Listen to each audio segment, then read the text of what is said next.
புதுக்கோட்டை மாவட்டம் கந்தர்வக்கோட்டை அருகே சங்கம் விடுதியில் ஸ்ரீ முனியாண்டவர் கோவில் திருவிழாவை முன்னிட்டு ஜல்லிக்கட்டு போட்டி விமரிசையாக நடைபெற்று வருகிறது.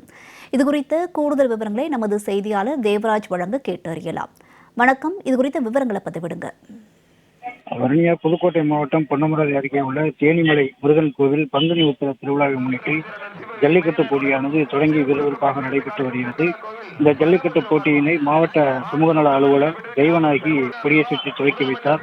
இந்த ஜல்லிக்கட்டு போட்டியில் புதுக்கோட்டை, திருச்சி, திண்டுக்கல், மதுரை, சிவகங்கை, தேனி உள்ளிட்ட பல்வேறு மாவட்டங்களிலிருந்து 800 காளைகளும், அதேபோன்று பல்வேறு பகுதிகளிலிருந்து 300க்கும் மேற்பட்ட மாடுபிடி வீரர்களும் பங்கேற்று ஆடிவாசலிலிருந்து ஒன்றன் பின் ஒன்றாக அவிழ்த்து விடப்பட்ட காளைகளை மாடுபிடி வீரர்கள் போட்டி போட்டுக் கொண்டு அடக்கி வருகின்றனர்.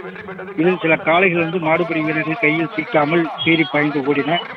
இந்த ஜல்லிக்கட்டு போட்டியிலிருந்து வெற்றி பெற்ற மாட்டின் உரிமையாளர்களுக்கும் மாடுபிடி வீரர்களுக்கும் ரொக்க பரிசு மற்றும் பல்வேறு விதமான பரிசுகளும் வழங்கி வருகின்றனர். மேலும் இந்த ஜல்லிக்கட்டு போட்டியை காண சுற்று வட்டார பகுதியைச் சேர்ந்த 1000க்கும் மேற்பட்ட பொதுமக்கள் ஜல்லிக்கட்டு போட்டியினை கண்டு ரசித்து வருகின்றனர். அருமையா தேவராஜ் பழனி, விவரங்களுக்கு நன்றி.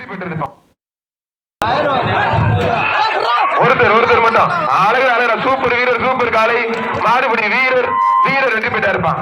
அந்த வீரரை பாராட்டி மாண்புமிகு